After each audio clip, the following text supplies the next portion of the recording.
Okay, good morning, good afternoon, depending on the time zones you are. So yeah, thanks for invitation, Abhishek. Yeah, it's wonderful to be part of this conference.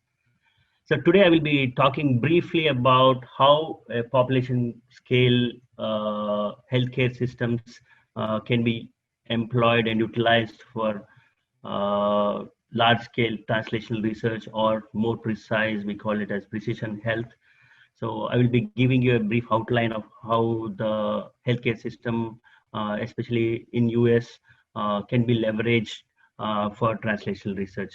So my brief talk overline would be, I would discuss the different components of uh, healthcare system, where you can utilize the clinical data, and then how you implement some additional changes to the existing healthcare system to employ or leverage large samples, and then do large scale sequencing on them, then leverage and then marriage both of them for the research, diagnostics, and treatment.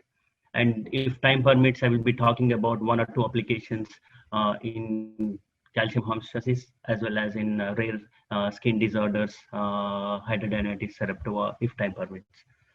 So before I go there, I would like to introduce you to the differences between the current or the traditional research approaches for clinical research, or the traditional medicine we call.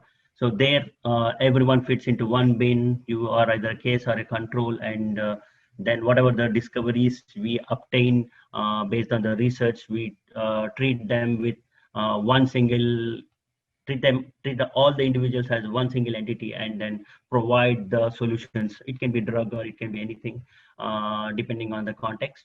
So you provide a single solution for everyone.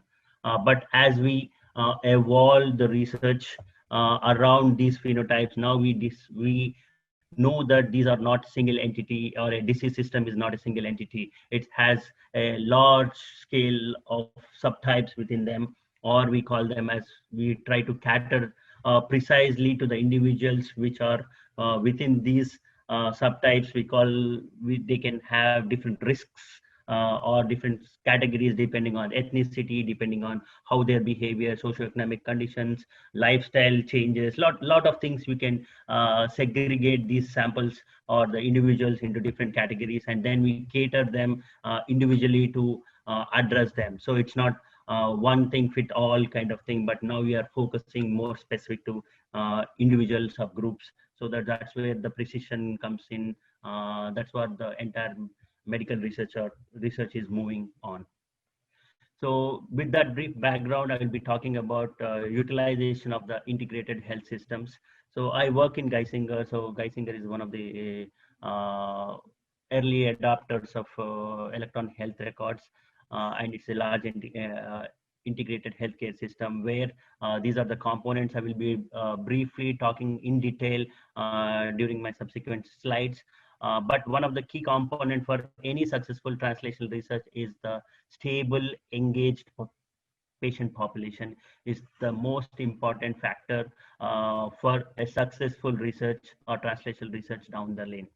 So that is the one of the components. And then utilization of electronic health records, especially for the longitudinal scale, is one of the important factors. And then the adjustments or the improvements to the existing healthcare system is introduction of biobank can make a major thing. And of course, appetite for research is one key component to utilize the previous all these components and utilize for research, and then come up with outcomes or discoveries which can be functionally validated, and then use those lessons learned to give back to the patients, as well as for molecular diagnostics or treatments and all that. So I will be giving, so this will be the overall talk around which I will be talking today. Let's go to individual components, like what makes a research healthcare system ideal for translational research. So as I said, the stable population and engaged patients is the key for anything, but beyond that, the numbers matters. So larger the patient base we have, then a wide range of clinical phenotypes you can capture from that healthcare system. So that is another thing. So here the numbers which I'm talking are mostly around the Geisinger healthcare system. So which is one of the largest healthcare systems with more than 12 integrated hospitals, and they have about more than 100 outpatient practice sites spread across 100 to 200 miles within the vicinity in central Pennsylvania. And they also have strong research support with research sites. And of course, another important aspect is outreach programs, how well you are connected to the patient base and engage them into different activities around research or for their health benefits and so on and so forth. And of course, supporting infrastructure. So these are the few features which you can expect in any translational research institution which or healthcare system which want to be interested to move on to translational research applications. So that's a brief introduction about the healthcare system, what is needed. Now we go into the important component is the building the research cohort, or we call as a biobank building, wherein individual samples or individual patients or requested or basically shown with the ability for them to participate into broad research projects through their consent, which is very voluntarily, and that is the key thing. So voluntary consent is the key thing, and then explaining the patient base with the kind of research you will be planning to do during that when they get enrolled. So, and for Geisinger, we use a broad research consent. That means that the same patient can be enrolled into multiple individual cohorts depending on how their phenotype comes in. So it not even though they can participate in multiple research entities, so they won't be disturbed for multiple times to get consented and so on and so forth. And another important aspect of this consenting process is callback study, agreeing to be called back if needed, with very minimal callback if needed when a particular project needs more data or more genetics or more samples are needed. So that is one of the key components. So previously, most of the IRBs are very strict in agreeing to callback studies, because most of the research projects, we are traditional research projects, we saw that patient just participates into research and give his sample or give a survey or any other information at one time, and after that he's gone. So that type of studies are very useful when we deal with very basic questions, but when we want to go deep dive into especially for precision health, those callback studies are important. One example I can give you: when we want to study a cascade studies. Cascade studies means when you find a interesting variant in a family, then we a member of a family, and then if we want to study if whether that variant is prevalent in that family or how that disease is segregating in that particular family or a group of in extended families, then callback studies can be very much useful. You can call them back and see if their siblings or parents or anyone in the family are willing to participate in this cascade study. So such type of activities can be engaged when you have callback consents. And of course, the samples or the samples which are collected from this efforts had to be a clear or clinical grade. So clinical grade has to be there. For that, once the samples are collected, here I'm giving a blood samples as an example. Most frequent sample we collect from these biobanks are the blood samples.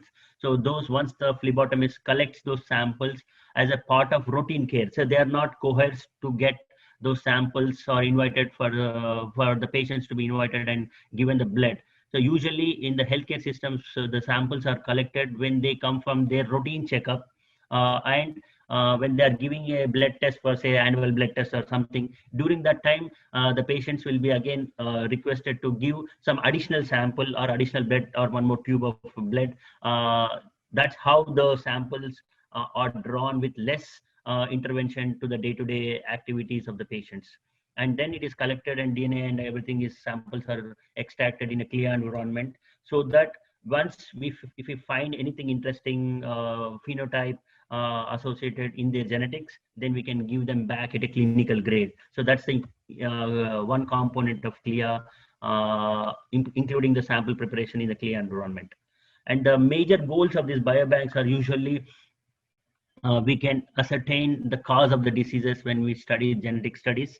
So they enable that. And also, once we find something interesting, it's our responsibility, researchers' responsibility or the institutional responsibility to give back the clinical information around their genetics or whatever we're finding, actionable results back to the patients. So there is a patient engagement, or we are giving it back to the patients.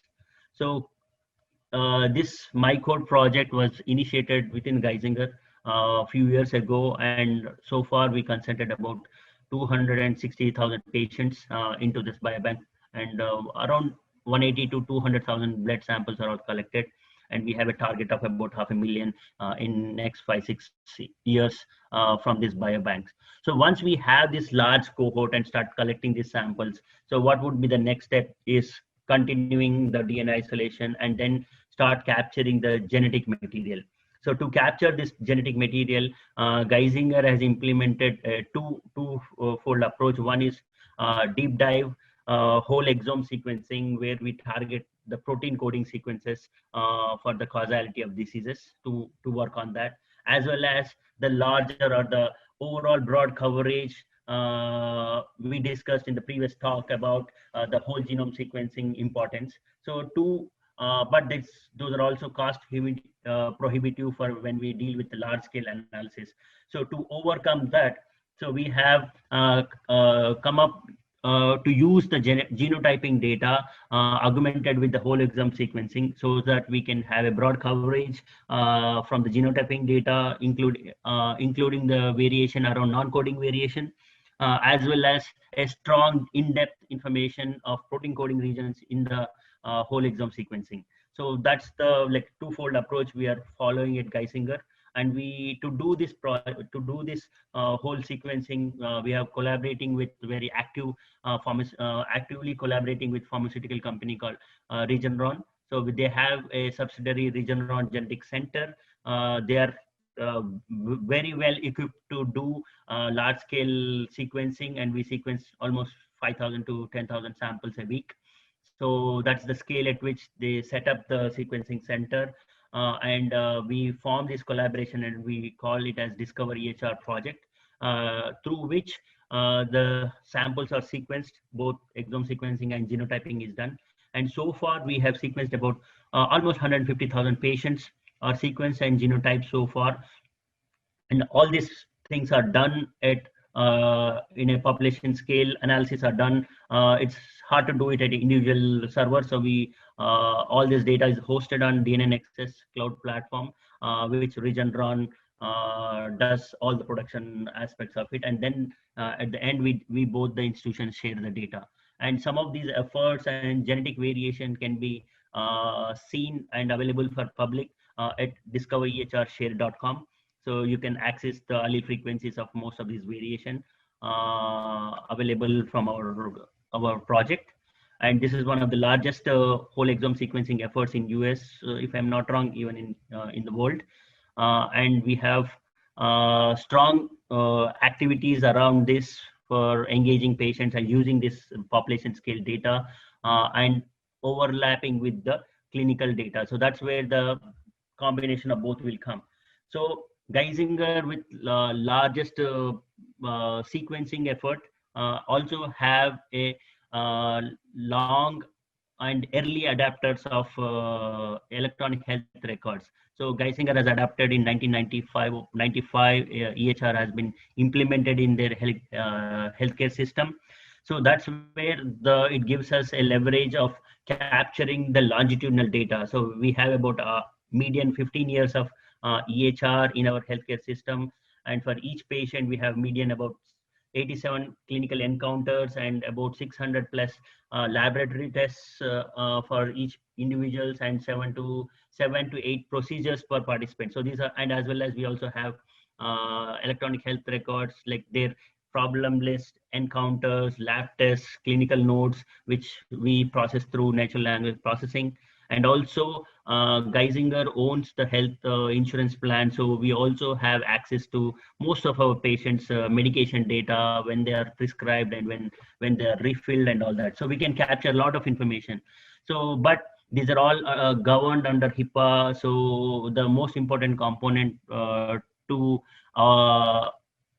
increase the patient privacy. So what we do is we de-identify all this patient data, the clinical data, into a de-identified data warehouse, and then all this data associated with individual patients are stored in this CDUS databases.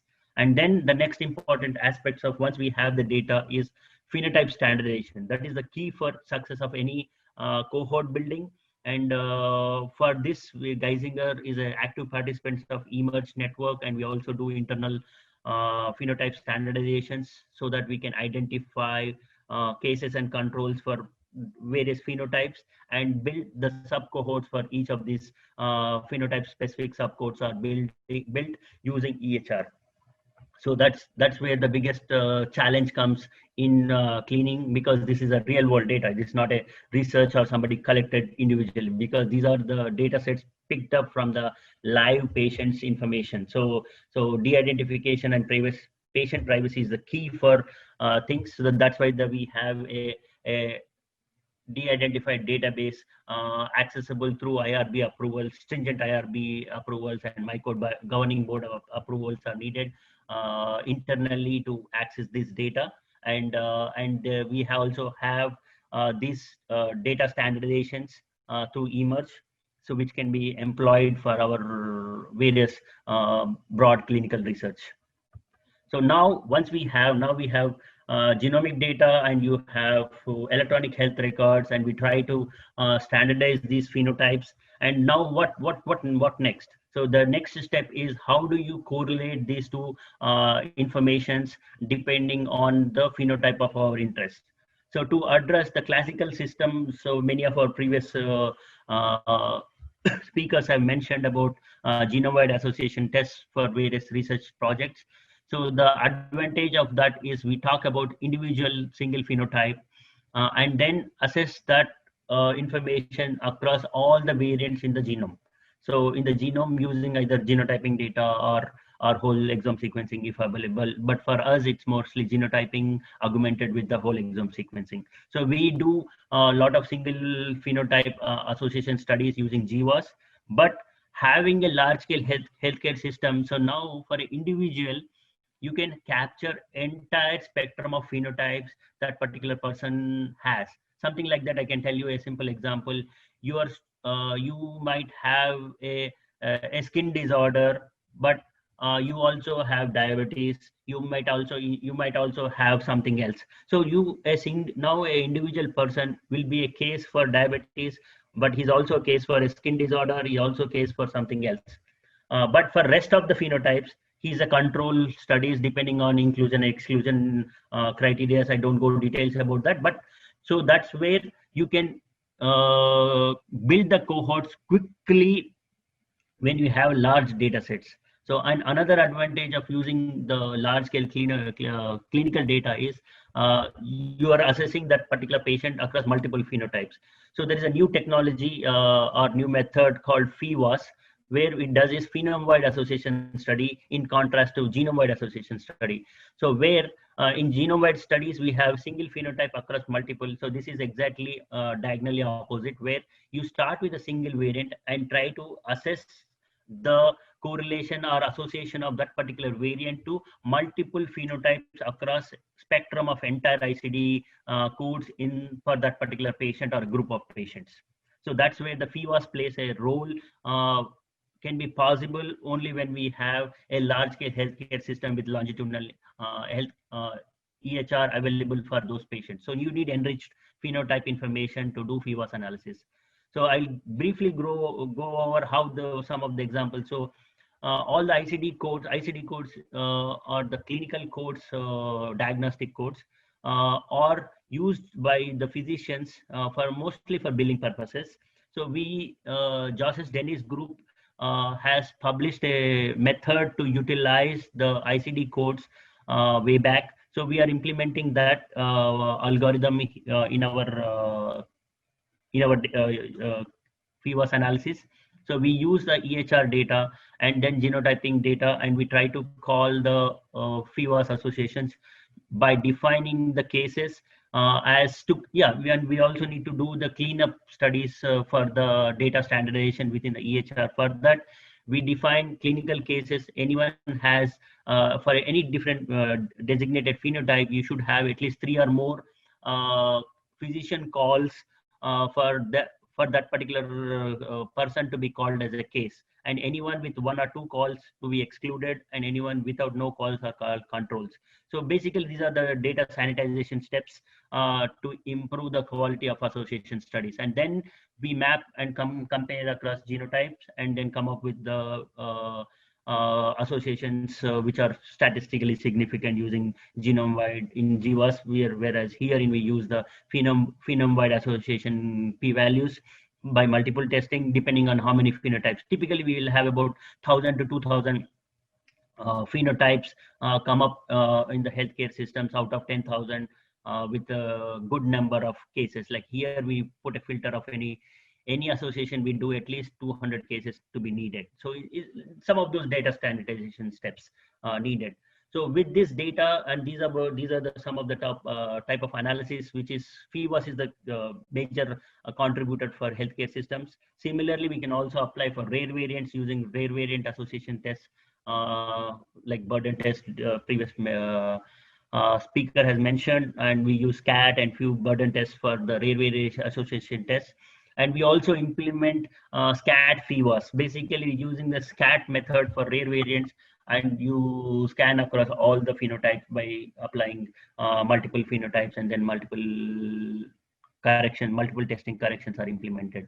So these are the few tests we can do for when you leverage both the data sets. And then, of course, the functional validation is very key for any success of whatever we discovered from the previous efforts.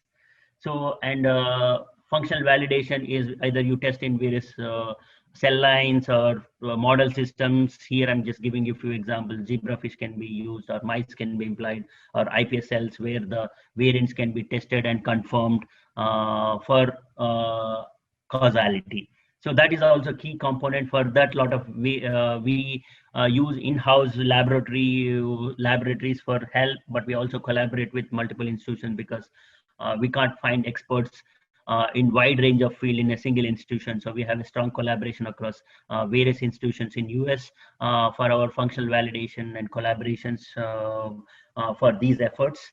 So with that, the next important thing is once we discover our from these data sets, so then how do we implement that discovery into clinical setup back? So for that, one of the approaches is when we find something in those patients, we want to give them back. That we call it as clinical return of results of basically incidental findings, which are important criteria to be returnable is when we find something interesting in their genetics or any variation you find out. So there are two components of it. There will be a lot of discoveries you do on a patient based on genetics, but whether that particular discovery is makes any actionable results in the sense when let's say somebody is prone to say breast cancer, BRCA, you find a BRCA variation in a patient, and then you want to give that information to the patient so that he or she can make a lifestyle changes and be prepared for if anything comes up. But you also along that particular disease is well studied, and it has some drugs to be followed or lifestyle changes can be done. So basically you have for that particular phenotype, you have clinical actionability. So then that particular disease or variation is eligible to be returnable. But you find something in a different random, very less studied gene where you find a mutation, and you might think that it might be associated with a particular disease, but it is not confirmed with lot of research supported, and also you need to have any actionable things to be done for that particular discovery. If it is not available yet, then we don't return those results because we don't want the patient to be panicked for that particular variation, and we don't want to give them a news where we cannot make an actionable. For that, American College of Medical Genetics plays a major role, and they publish various genes and around genetic disorders, about 27 disorders, including 59 ACMG genes we study. And Geisinger has few more genes, about 76 genes. We think that we can give actionable information back to the patients. Some of the phenotypes like cancer predisposition, cardiomyopathy, hypercholesteremia, and so on and so forth. We have about 27 diseases for which, if we find any potential pathogenic variation in those patients, we return them back to the patients. So that's how that. So for this particular project, we call it as genome first approach, where we analyze the genetic variation for the actionable variants. So that to that application, so we have this protocol. The patients are look for their exome sequencing, and then we do the bioinformatics analysis. That's where the my core competency comes in, and we analyze those patients for potential pathogenic variation using in silico methods first, and then once we have those in silico discovery is done, then we send those samples. If the samples are available, we'll send back to the CLIA lab, CAP or CLIA labs. Usually it is sent to partners in Harvard. So, and then once the variant is confirmed, and then the clinical reports are generated, and then patients are called back with engagement from genetic counselors, and their PCPs are all involved, and then that particular information is given back to the patients.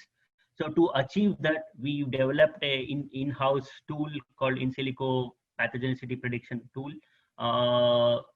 and which uses the samples exome sequencing information and categorize them into nonsense or missense nonsense or frame shift variation, and the second category as missense variation. And we use SNPF tools to identify potential loss of function or NMD variation to categorize extreme ones.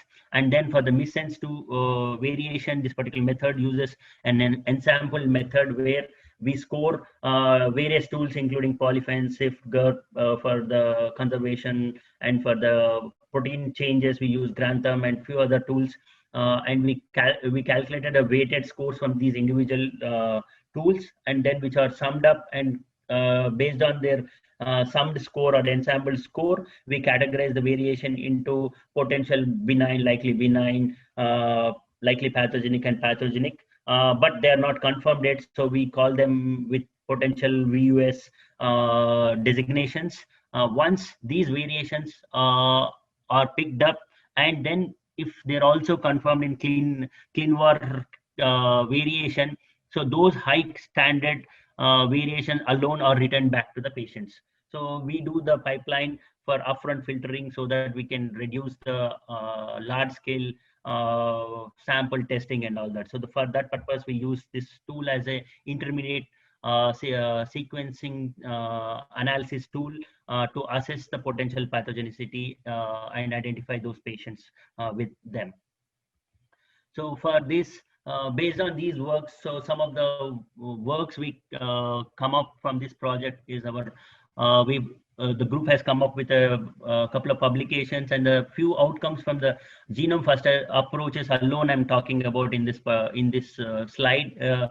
From these works, from the clinical return of results per se, we shown that about up to 3.5% of the patients in these cohorts have a potential actionable disease genetic variation in them.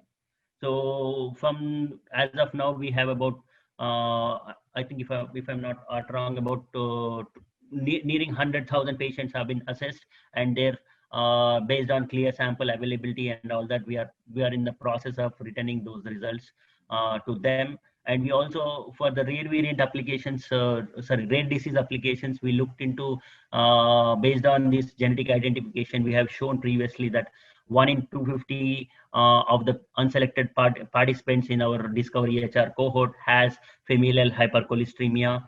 And for the predisposition for cancer from the breast cancer, we have shown from our works that about 0.5% of the population in our population has BRCA1 or 2 carriers.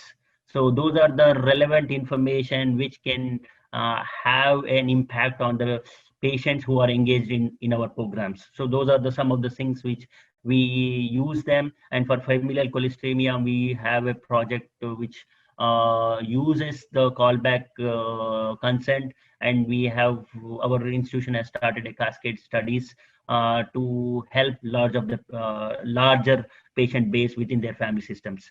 So some of those are the outcomes of what we can give back to the patients. And let's go back to the next or the first aim we briefly discussed in previous slide is the genetic causes of disease is one of the major aims of this particular project. I have been engaged in few projects, and one such project is understanding the genetics of calcium homeostasis. And here we look into when you define the calcium homeostasis, especially with the clinical setup, we mainly look for the clinical lab values are employed in this particular studies. Apart from their ICD codes, so lab tests like when we do every annual blood test, whole blood panel. So one of the tests includes serum calcium calculations. So based on that data, we use the if we can identify any changes or genetic components for these diseases.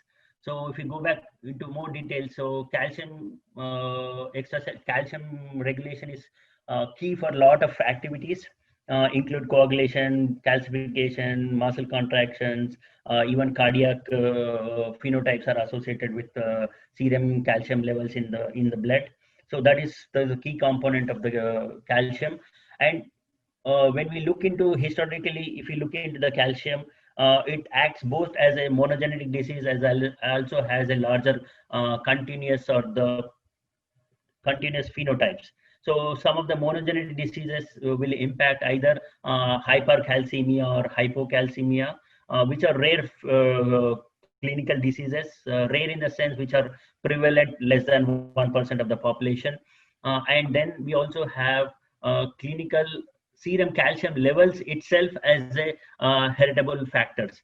So we studied both, and some of the genes are involved in this, are shown in this figure. And the major contributor for this particular disease is calcium sensing receptor, CASR. So for first part of the project, we looked into exome sequencing and studied two major clinical phenotypes like familial hypercalciuric hypercalcemia and as well as autosomal dominant hypocalcemia. So these are the two clinical phenotypes are majorly controlled by CASR gene regulation. So I will be discussing about our recent work we published recently, where we looked into the 50,000 discovery EHR cohort and found out using our RMPath pipeline about 30 patients are associated with the clinical either hyper or hypocalcemia, depending on some of the genes we variation we found, or causing the high loss of function variation leading to hypercalcemia, and some of them are gain of function variation leading into hypocalcemia. So both were identified by leveraging the genetic variation using into CSR variation, like identifying potential likely pathogenic or pathogenic variation, and then overlaid that data on the top of their serum calciums. So if you see here, some of the variations where the reference is right in the middle of the allowed calcium ranges, which are between 8 to 10 microgram per DL. So, but for the other variations associated, we found that hypercalcemia variation you see in the panel A, and then we also see use the leveraging clinical data. We can also subtweeze some of the data. So here the overall we looked into median calcium values, but for some variation we found out that there are a lot of patients having hypercalcemia, but 1 or 2 patients have in the normal range. When we teased out and plotted their serum calcium over a period of time in panel B, we observed that some of the patients were first on the left side, you see that they are all in hypercalcemic range, but once the physician identified them as a potential hypercalcemic patients, then they are prescribed the medicines like cinacalcet, then their levels went down. So those are the information which we can capture if you have a longitudinal data across, and then also ascertain that, okay, this particular patient is not a false positive, but he has been already been intervened by a physician to address that particular problem. So those are the information granularity level where we can use this data for having a stronger clinical association. So that can be done, and then we can also look into other variation where we found the individuals harboring these various overall 21 variants we identified in this particular rare variant study on CASR. And then we also further looked into the prevalences, how many patients are there in this data, because for these rare diseases, previous prevalence information was not available. So we ascertained using this data and found out that about 74 individuals per 100,000 people have FHH1, and similarly 3.9 for ADH. And then we also, I didn't talk about in this particular present, but we also found FHH3, which is APTOS gene regulation we studied and published recently. So there we found about 7.8 individuals per every 100,000. So previous literature suggested that these are like 1 in million patients have these particular phenotypes, but we showed that it's about 10 to 12 fold higher than the previous literature studies. So that's the advantage of studying a population scale data to integrate genetics and clinical information. So wherein you get much more accurate prevalences observed in the healthcare systems. And then further, we also looked into it, what if we have those phenotypes, and what are the other secondary phenotypes which can be regulated by these variations. So for that, we employed SCAT analysis using these BIND loss of function variation, and then we done the FEVA, SCAT FEVAs on those, and then we saw changes in these patients have a stronger impact, secondary impact on thrombosis, heart failure, major depression, some of the phenotypes I'm talking about, but detailed phenotypes are displayed here, which have a secondary impact of those calcium regulation. So that's where now we can go and look more. It will open up more research avenues to look into regulation of calcium into other phenotypes like embolism or heart failure and so on and so forth. So we are following up some of those studies and seeing the correlation between the calcium, serum calcium regulation and in these phenotypes. Further, for the second part of the talk, which I'm not going in detail here, but we leverage the serum calcium itself as a continuous phenotype, and we did a largest, I think this is the largest individual cohort study with 90,000 individuals. Serum calciums are assessed using their median serum calciums from their electronic health records, and which the variations are covariated or controlled for age, sex, BMI, and smoking status. And then we used HRC imputed data sets from our genotyping data to increase the variation spectrum or variation density. And then we identified, or first we replicated almost all of the previously reported variation which are listed below here, including CASR and other loci. There are about 10 loci previously associated with it. And apart from that, we have also identified another 15 loci which are significantly associated with clinical phenotypes. So we are working on this manuscript, so that's why I did not display some of these variation, but we have another 15 additional loci which are associated with this data set. So that's the beauty of like a quick setup of this project. See, for in a traditional way, to capture 100,000 patients and collecting their serum calciums will be a daunting task, and I think it will take about 5 to 10 years to do such a project. But here, with availability of the longitudinal data, we can leverage genetics and phenotype quickly, and then we use the data set for translational research analysis like this.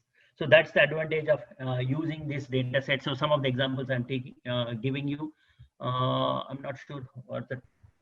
So this is another studies where we applied the same methods which I briefly described earlier onto another rare disease, which is a skin disorder called hidradenitis suppurativa. And with this is a very nasty disease, affects on acne-like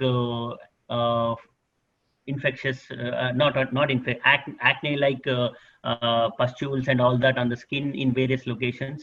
So if you see in the picture, you'll see that how horrible this disease can affect the lifestyles of those patients.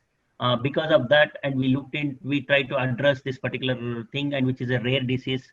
So we wanted to study this phenotype in collaboration with our dermatologists as well as external collaborators. So the brief outline of the project we looked into is for multiple ethnic studies. So, but today I will be discussing on the leveraging healthcare systems to identify genetic variation in this rare disease. So